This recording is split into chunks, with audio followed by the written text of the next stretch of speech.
Boa noite. Nós teríamos convidados para cantar nesta noite, mas em deriva do Dia dos Pais e outras ocorrências com o conjunto, infelizmente eles não puderam estar. E eu pensei em cantar para vocês aqui nesta noite, mas não ia dar muito certo também, não é? Então, como eu tenho 2 vídeos interessantes para mostrar daqui a pouco, nós vamos ganhar um pouco desse tempo da mensagem musical, ok? Eu trouxe 2 presentes aqui, eu quero dar alguns presentes ao longo desses domingos. E eu trouxe 2 presentes aqui. E eu gostaria de presentear 2 pessoas. Um deles é o DVD Lares de Esperança. Tem umas músicas bonitas aqui, testemunhos bonitos. E o outro é o DVD completo da série Princípios, com diversas palestras do pastor Fernando Iglesias. Aqui vem falando sobre criacionismo, sobre a existência do mal e diversos outros assuntos. São 21 palestras de situações que nós vivemos. Então, eu vou presentear 2 pessoas, ok? Especialmente os que estão mais próximos, tá? Vou começar a atrair o pessoal que está próximo, assim, sempre sentar aqui na frente. Alguém que está aqui, próximo de mim, mais próximo, que fez aniversário esse mês? Tem? Não? Não tem? Que fez aniversário esse mês? Não tem? Alguém, nós vamos ver um mais próximo até o fim, que está aqui próximo de mim.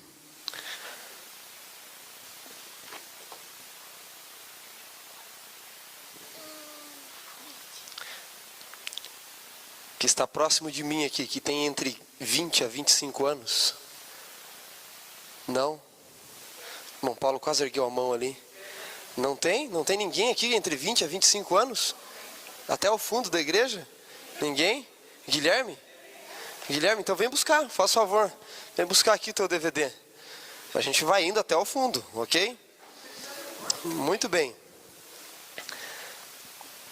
Ok. Muito bem. Como é Dia dos Pais, eu quero dar um presente para um pai, ok? Só que eu tenho vários pais aqui, só tenho mais um. É que o Guilherme ele está ganhando aqui como futuro pai, daqui a 20 anos, né? Então eu vou dar o CD Princípios para um pai, ok? Muito bem. Deus abençoe grandemente. Dos pais que aqui estão, quem tem o maior número de filhos? 3? Alguém tem mais que 3? Não? 3? 3, dou-lhe 1, dou-lhe 2, 3, você não tem 3. 4? 4 filhos? Então, venha buscar aqui. 4 filhos? Pode vir buscar aqui, Jonas. Muito bem. Em você eu cumprimento todos os pais no dia de hoje. Não é fácil ser pai, não é? Que Deus abençoe vocês grandemente, viu? A todos os pais. Semana que vem tem mais brindes, ok? Semana que vem tem mais. Muito bem. Eu quero convidar você para fazer uma oração especial, porque agora nós vamos abrir a poderosa palavra do Senhor. E nós queremos aprender dela, e ela pode falar ao nosso coração.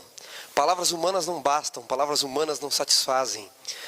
Mas a palavra de Deus, ela toca o âmago do nosso ser e fala profundamente a nós. Feche os seus olhos, vamos orar a Deus. Querido Deus e Pai, nós agradecemos ao Senhor por Tua graça, por Teu poder, e suplicamos ao Senhor que ao abrirmos a Tua palavra neste momento, o Senhor fale ao nosso coração, o Senhor guie a nossa vida, que o Senhor seja o nosso professor, que a Tua palavra seja a luz para iluminar-nos neste caminho escuro deste mundo, e que ao abrirmos as profecias de Daniel, possamos entender a Tua vontade para a nossa vida. Nós oramos em nome de Jesus. Amém.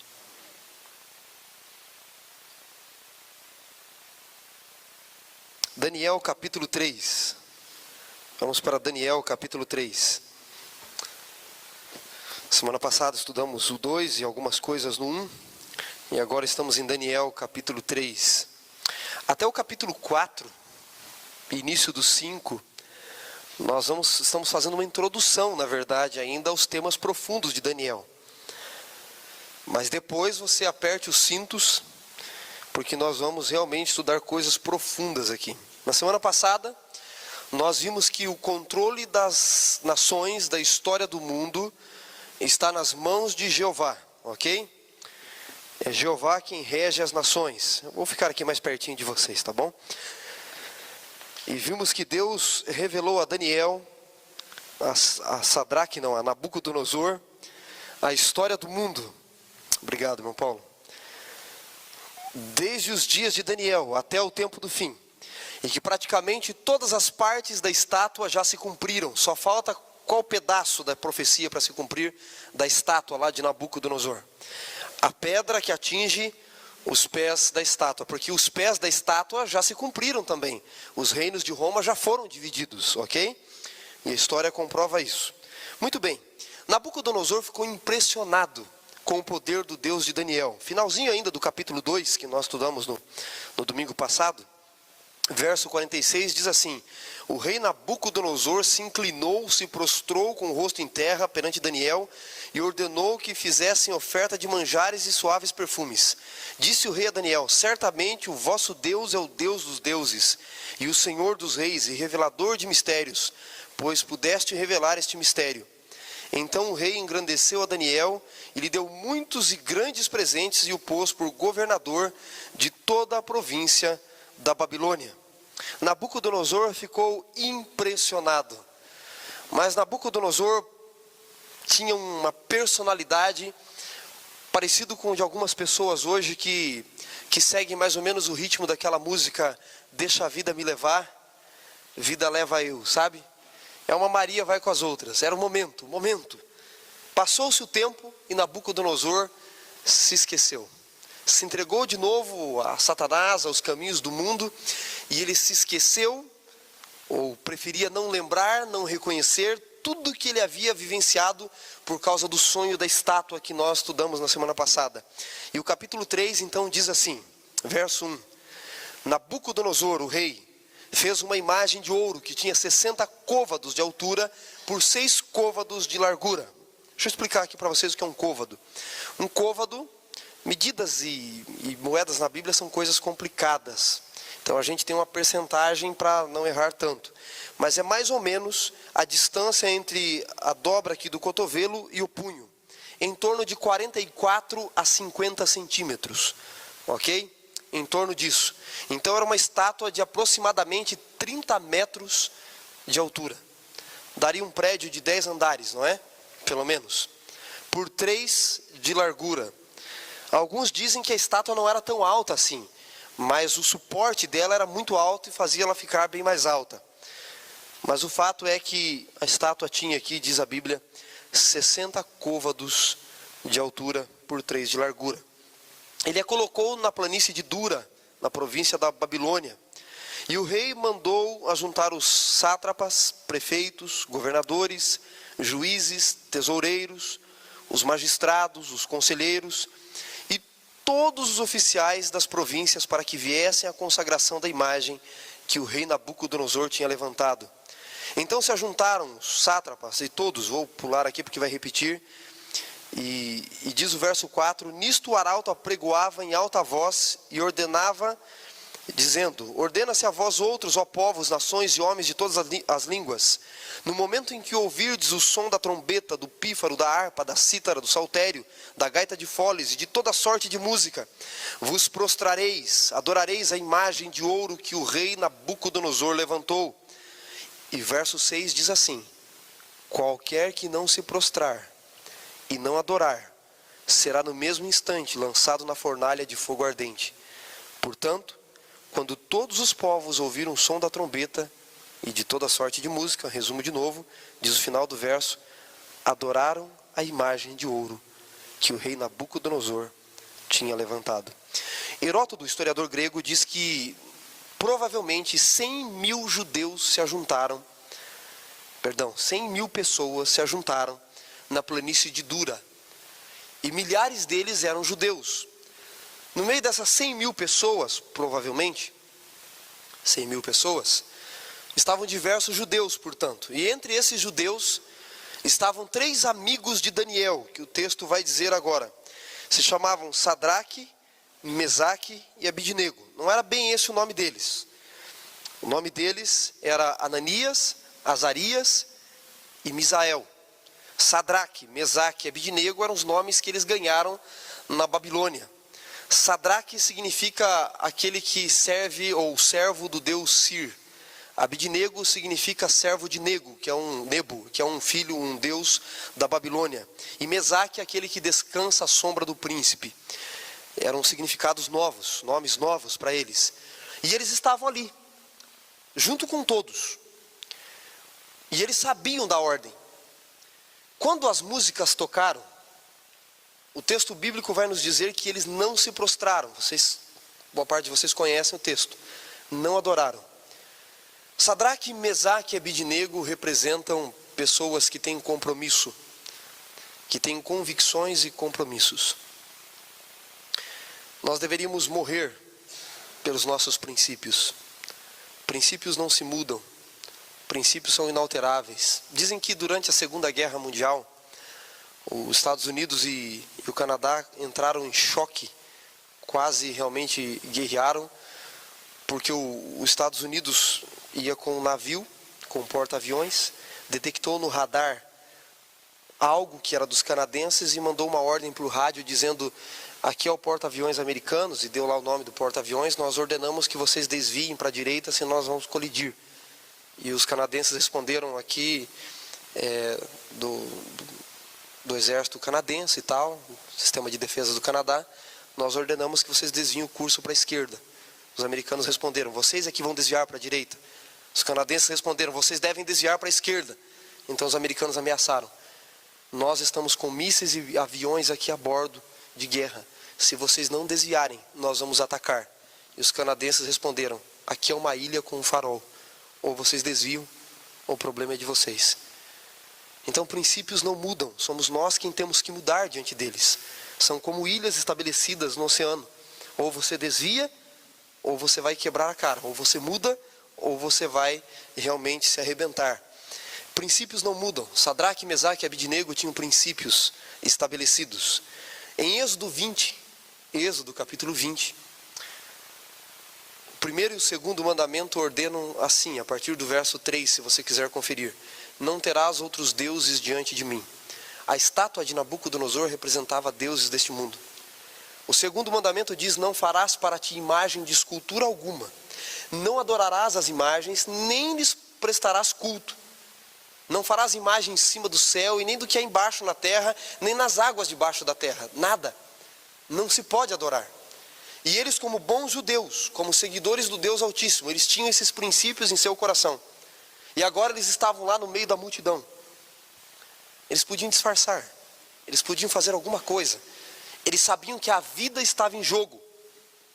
Porque todo aquele, diz a palavra de Deus, que não se ajoelhasse, versículo 6, seria no mesmo instante lançado na fornalha de fogo ardente. Eu acho que Sadraque, Mesaque e Abidnego poderiam pensar, se não tivessem compromisso, e agir como muitos cristãos agem quando estão em locais públicos e têm que almoçar. Nós adventistas temos o costume de orar antes de comer. Muitos cristãos têm. E às vezes você vai em restaurante, os jovens têm vergonha, vai almoçar, o prato está ali, com aquela comida gostosa, ele está com muita fome, e tem adventistas perto e precisa orar, né? E agora? Aí você olha para um lado, vê se ninguém está olhando, olha para o outro, e aí eles fazem assim. Pronto. Percebeu? Nessa passada de olho você orou. Vergonha de assumir. Pastor Baraka Muganda, ex-departamental mundial dos jovens, ele conta que um dia ele foi no restaurante com as suas filhas, e eles tiraram a comida, e ele falou: agora é momento de orar. E as adolescentes disseram: mas pai, orar aqui, no restaurante? Ele falou: como é que pode, não é? Filha de pastor com vergonha de orar? Não é possível. E quem já assistiu o pastor Baraka Muganda sabe, ele é meio escandaloso. Ele disse: eu estou pagando a comida e só vamos comer quando orarmos. Mas nós vamos orar aqui, pai, no meio do restaurante? Sim. E agora nós vamos nos levantar para orar. E aí e vamos dar as mãos. E as meninas lá apagando aquele, nem mico era, né? King Kong, como dizem os adolescentes. E ele começou a orar em voz alta: Senhor, abençoa esta comida, abençoa o alface, abençoa a cenoura, e abençoa o dono do restaurante, e o chefe da cozinha, e esses que estão na mesa aqui do lado, olhando para nós, e alto, bem alto. Nós temos vergonha de dar, eu não sei se as filhas dele voltariam naquele restaurante, não é? Mas temos vergonha de dar o nosso testemunho. Sadraque, Mesaque e Abidnego, quando as músicas tocaram, eles poderiam fazer assim, não é? Ai, meu cadarço desamarrou. Pronto.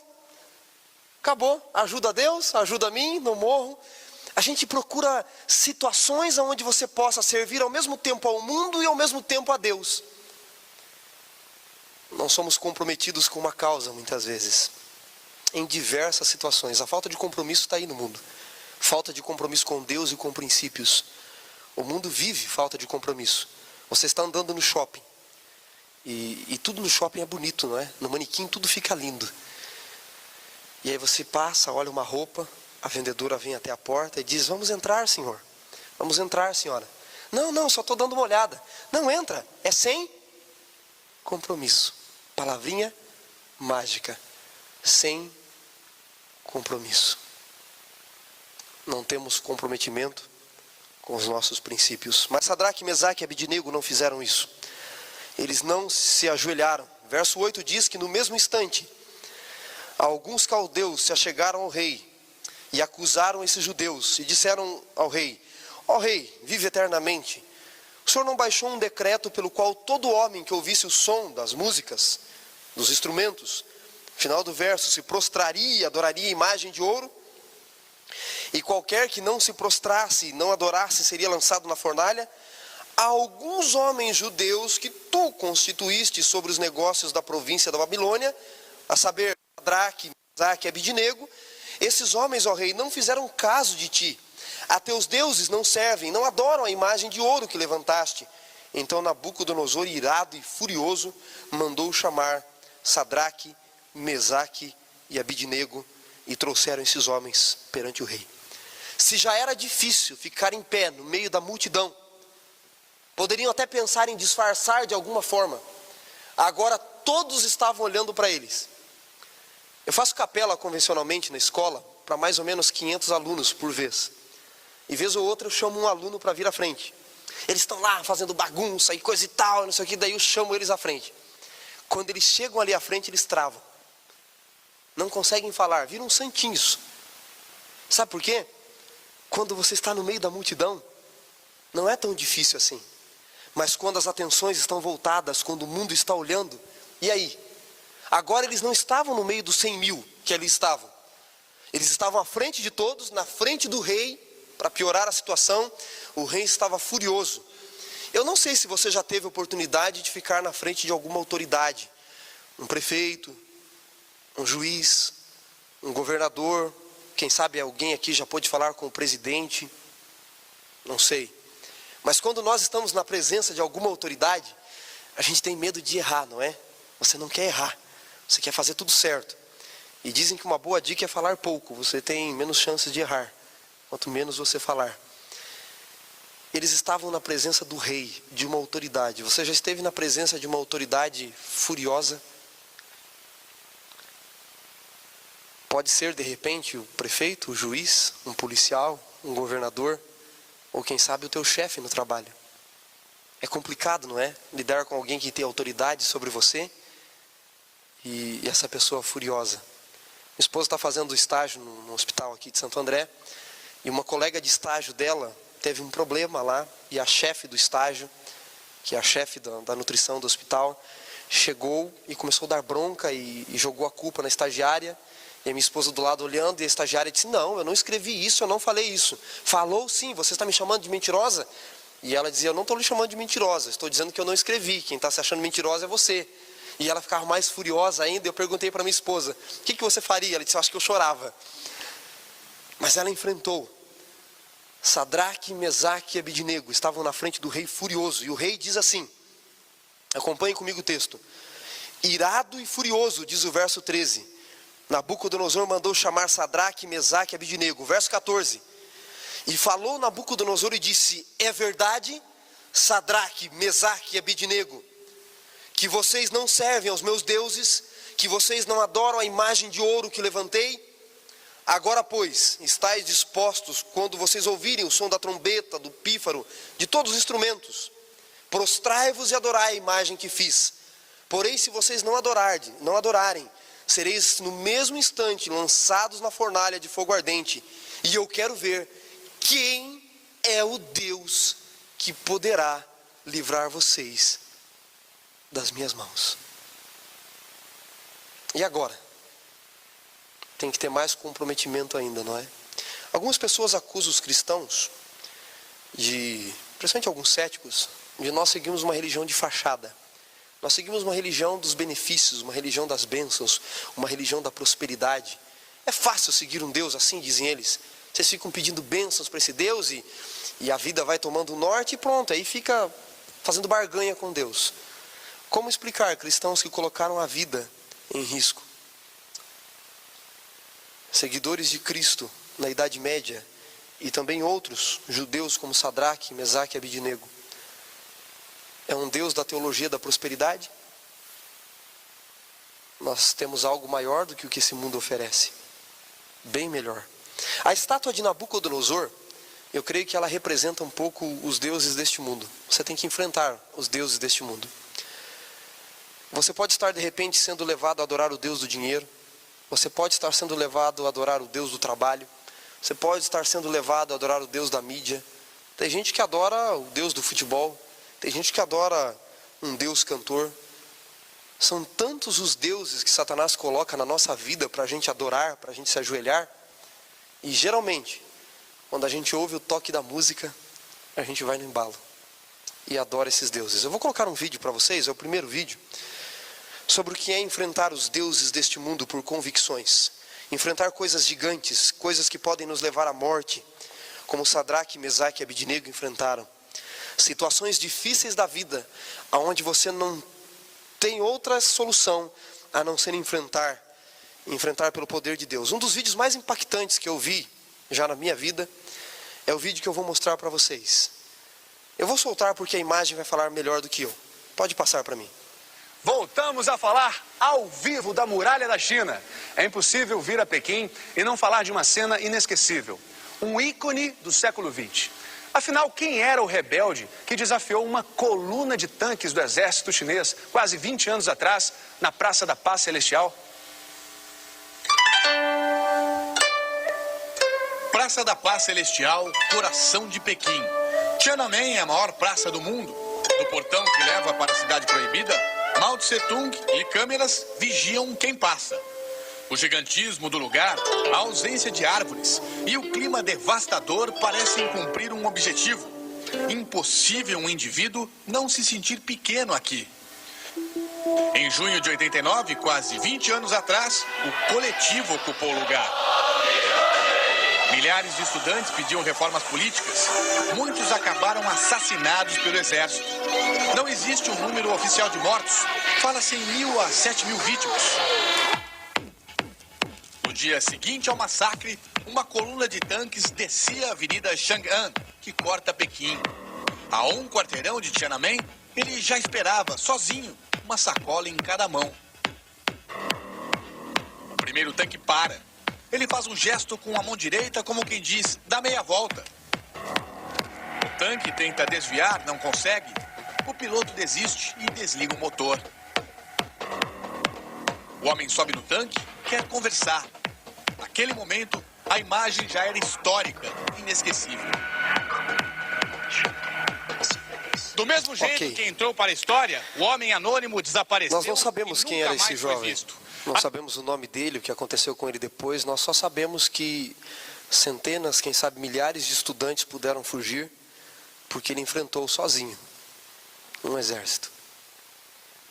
Sadraque, Mesaque e Abidnego estavam diante de uma decisão: recuar ou enfrentar o inimigo que parecia à primeira vista ser maior e bem mais forte.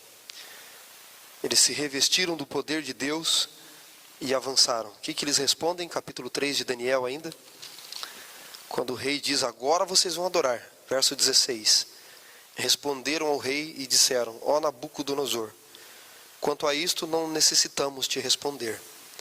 Se o nosso Deus, a quem nós servirmos, quiser nos livrar, Ele nos livrará da fornalha de fogo ardente e das tuas mãos, ó rei.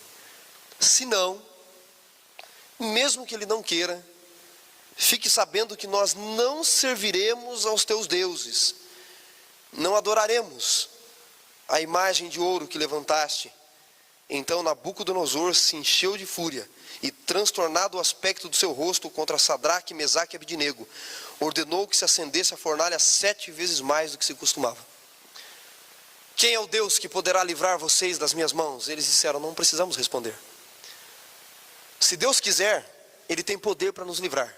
Mas, se Deus não quiser, se não fazer parte do plano de Deus nos livrar, nós vamos permanecer fiéis a Ele, do mesmo jeito. Lembra da teologia da prosperidade que eu falei? Algumas pessoas oram a Deus e dizem assim, bom, se Deus curar fulano, eu vou para a igreja. Se Deus fizer isso, eu vou para tal lugar. Se Deus. Parece a expressão de Satanás no deserto, não é? Se tu és o Filho de Deus, se. Dúvida. A dúvida também é pecado. As pessoas querem barganhar com Deus. Se Deus fizer, eu faço. Se Deus fazer isso, eu faço. Se Deus me guiar, eu vou para tal lugar. Se Deus me responder, eu me entrego a Ele.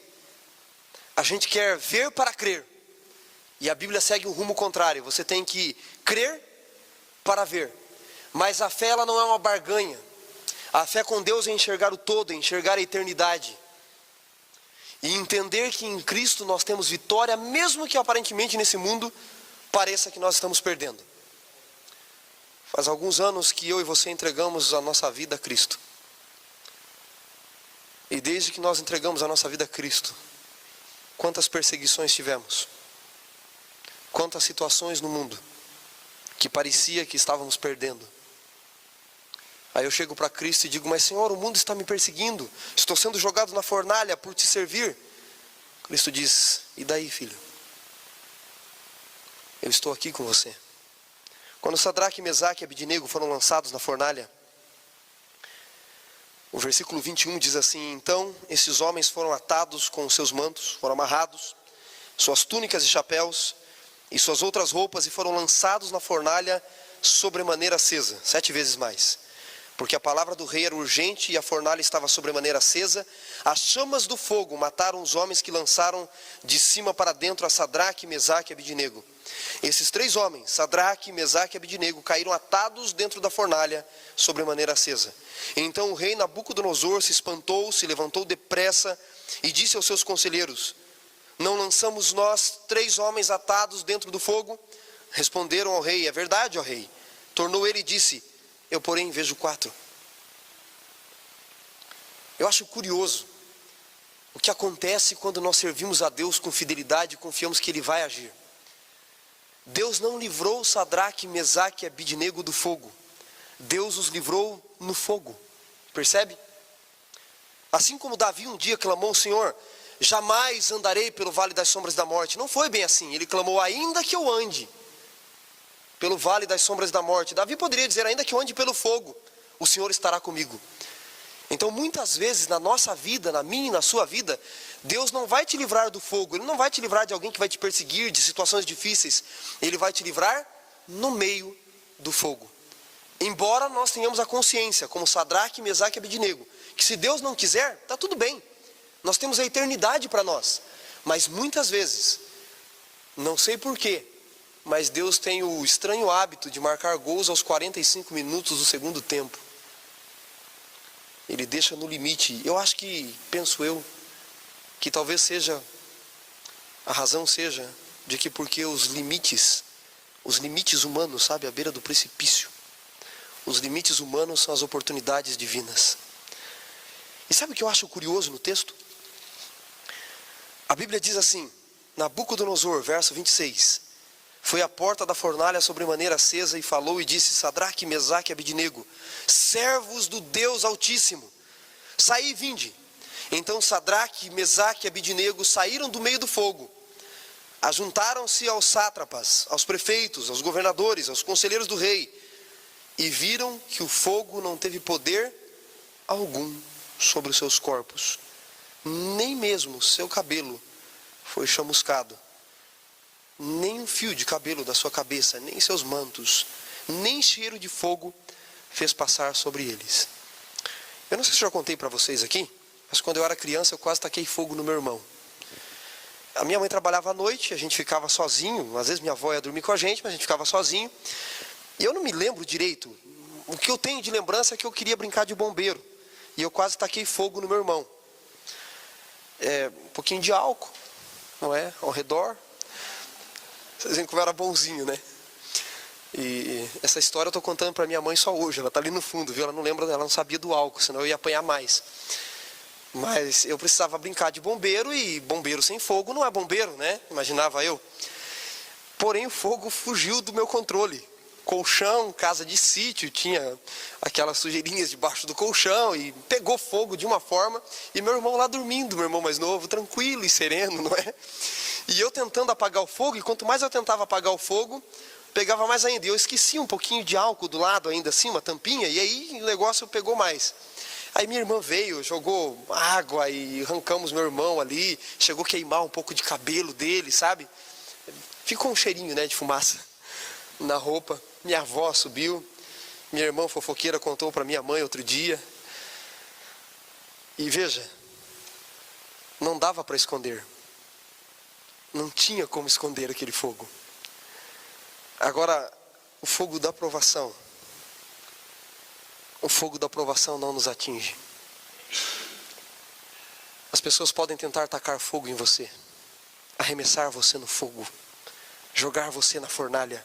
Quando nós estamos com Deus, e o propósito de Deus é nos livrar daquilo, nem fumaça, nem cheiro de fumaça atingiu aqueles jovens.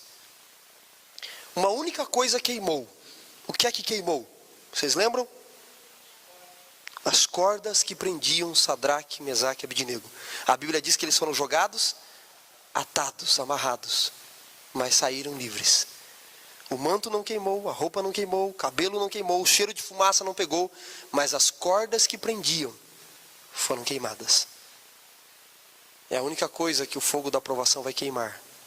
A corda que nos prende ao pecado, a corda que nos prende a este mundo, não é? E eles saem. Eles saem depois de Nabucodonosor ter visto ali um semelhante ao Filho dos deuses, e faz um decreto que todos adorem o Deus de Sadraque, Mesaque e Abednego. Há grandes lições nessa história que nós podemos tirar de fato. Deus está conosco, não nos livra do fogo, livra no fogo. Podemos ser fiéis aos nossos princípios, ter compromisso com Cristo. Aquilo que nos prende vai ser queimado. É muito curioso essa relação de provação e um Deus que nos protege. Eu já vi, por exemplo, casos de acidentes terríveis, assassinatos e tal. Pessoa chega no velório e diz assim, mas Deus quis, né? E eu fico pensando assim, essa pessoa poderia não ter falado nada, né? Você está lá velando uma pessoa que foi assassinada, e a pessoa bota a mão no teu ombro e diz assim, Deus quis, Deus tinha um propósito melhor com isso. Que propósito melhor havia nisso? Então nós precisamos entender que Deus não manda a dificuldade. Nunca foi plano de Deus em mandar dificuldade. Jeremias 29:11. Você pode acompanhar lá. Deus faz uma declaração em Jeremias 29:11.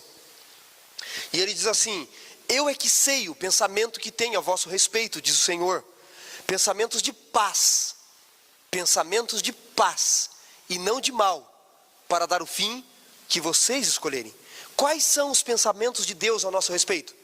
Pensamentos de paz. E por que a gente acha que Deus que manda a doença, Deus que manda a provação, Deus que manda o assassinato? Deus não manda. Nós estamos nas circunstâncias deste mundo. Mas já que estamos nesse mundo, já que estamos passando por essas situações, Deus usa as situações da vida para nos modelar. Vocês já viram como é que se refina a prata ou mesmo o ouro? Dizem que a prata especialmente tem que ter um cuidado muito especial com ela. Colocam a prata no cadinho. Sabem o que é o cadinho, né? Tem mineiro aqui.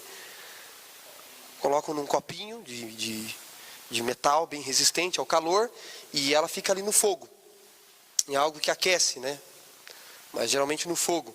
E a pessoa que cuida ali, o ourives, quem está cuidando, ele tem que constantemente vir e olhar a prata. Ela não pode passar do ponto para ficar pura a prata. E sabe, dizem que os especialistas nisso, eles sabem o ponto ideal do aquecimento para tirar a prata do fogo, quando eles olham na prata e eles veem refletida a imagem deles. Percebe? O ponto ideal para tirar a prata do fogo é quando eles olham e conseguem enxergar a imagem deles na prata. Deus usa o fogo da provação. Deus usa situações para transformar-nos. Mas não é que Ele envia para dizer, vou mandar porque eu gosto de mandar dificuldades na tua vida. Não é bem por aí que funcionam as coisas. Ok? Agora, todo esse contexto de Daniel 3, ele tinha um propósito. Daniel relatou tudo isso aqui por um propósito. Então veja, estavam ali praticamente todos os judeus na planície de Dura, e 3 deles não se ajoelharam. Quem eram mesmo? Sadraque, Mesaque e Abidnego. O que significam os nomes mesmos? Sadraque, servo do deus Sir. Mesaque, servo de Nebo. Ok? Abidnego, servo de Nebo.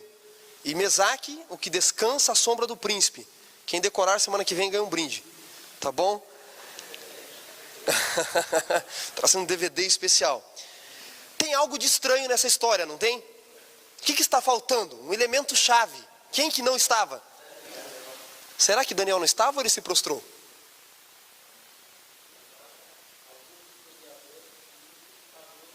Estava em outra província. Daniel não estava ou Daniel se ajoelhou e por isso não passou pela provação? E agora? O que acham vocês? Quais são as evidências que nós temos?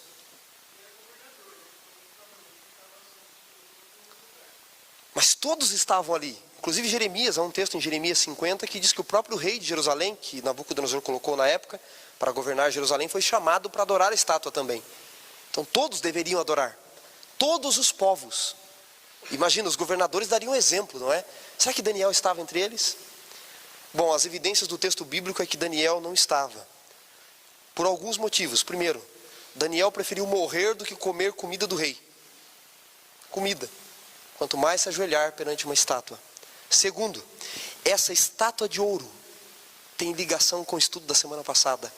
Lembra da estátua do sonho de Nabucodonosor? Cabeça de ouro, peito, prata, quadril, bronze, pernas, ferro e pés, barro e ferro. A estátua representava a história das nações, certo? E a cabeça de ouro significava quem? Babilônia e o reino ali de Nabucodonosor todinho, ok? Mas o reino da Babilônia, o reino de Nabucodonosor, não iria durar para sempre. Porque depois dele tinha um outro metal, inferior, mas que iria governar o mundo. Em desafio à visão, em desafio ao Deus do céu, e seguindo o desejo do seu coração de que seu reino iria durar para sempre, Nabucodonosor faz uma estátua toda de ouro. Percebe? No sonho, só a cabeça da estátua era de ouro. Agora Nabucodonosor faz uma estátua inteira de ouro. Era um desafio a Deus, dizendo, Deus disse a Daniel, Deus revelou a mim, de que ele tem poder para mudar a história das nações. Se a estátua representava a história das nações, então era um desafio direto. Mas eu vou mostrar para Deus que eu vou fazer o contrário.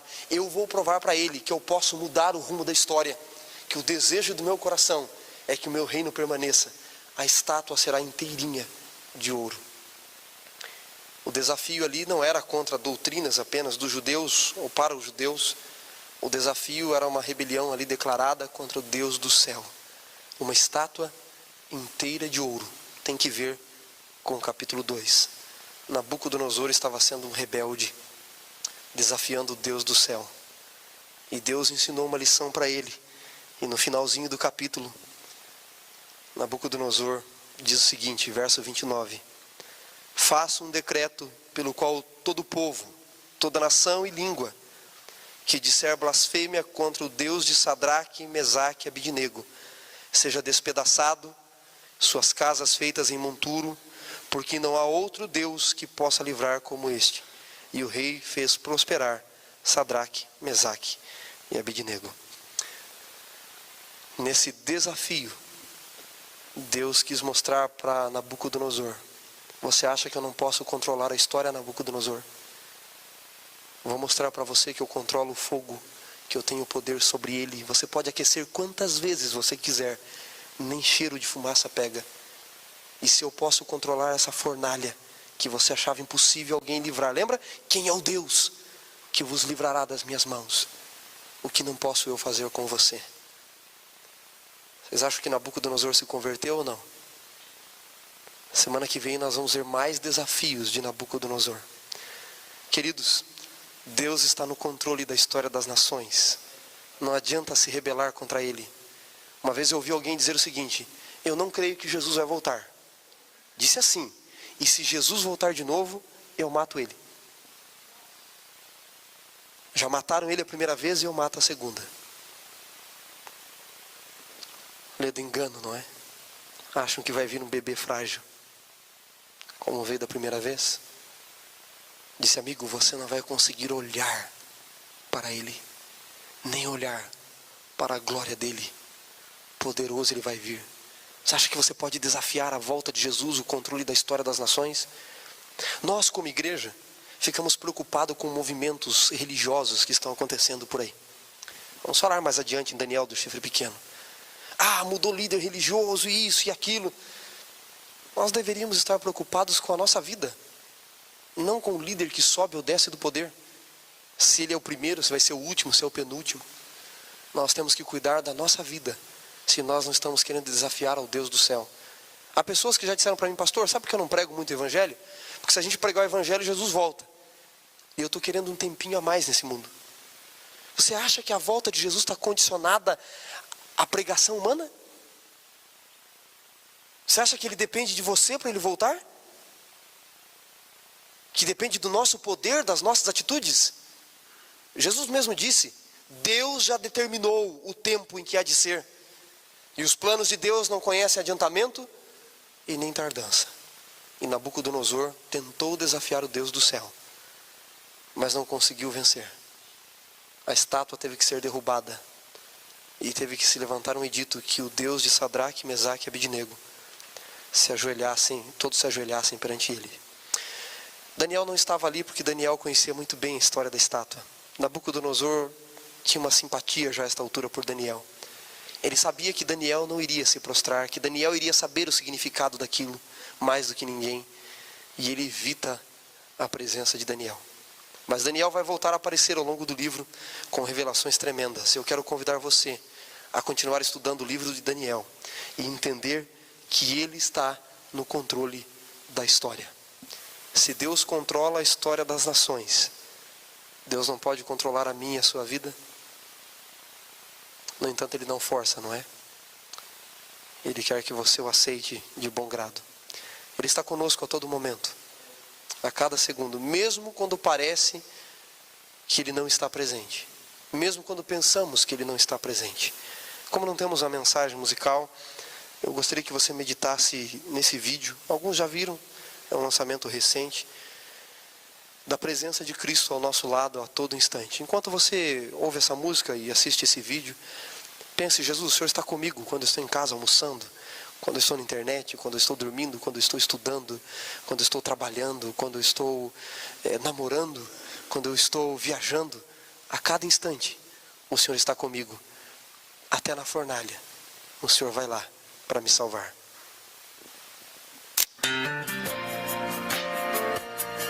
Heavenly Father, we love your precious name.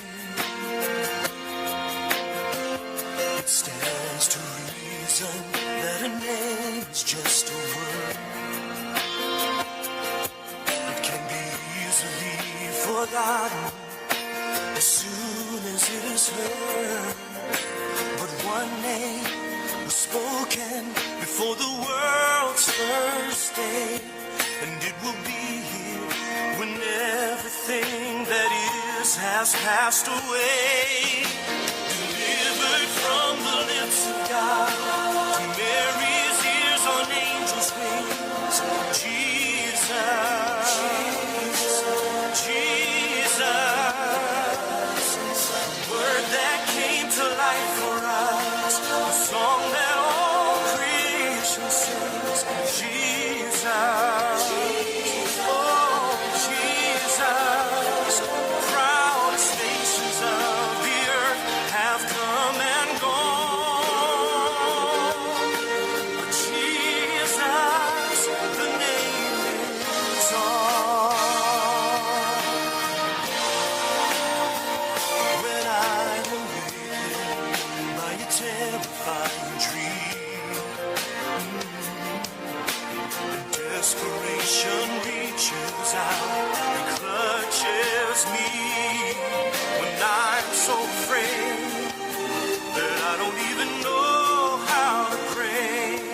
capítulo 2, Daniel disse para Nabucodonosor: há um Deus no céu.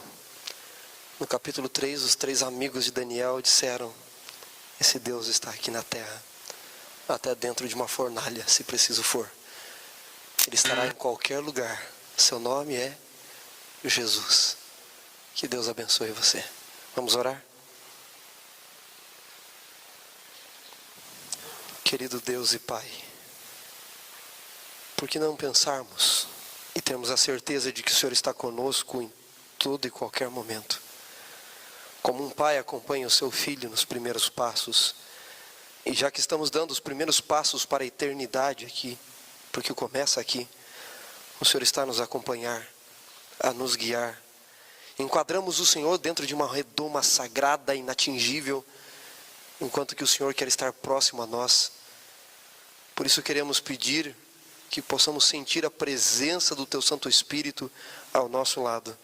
Sabemos, como estudamos semana passada, que há um Deus no céu, mas que este Deus, que já veio aqui em carne para nos salvar, está presente entre nós através do Santo Espírito.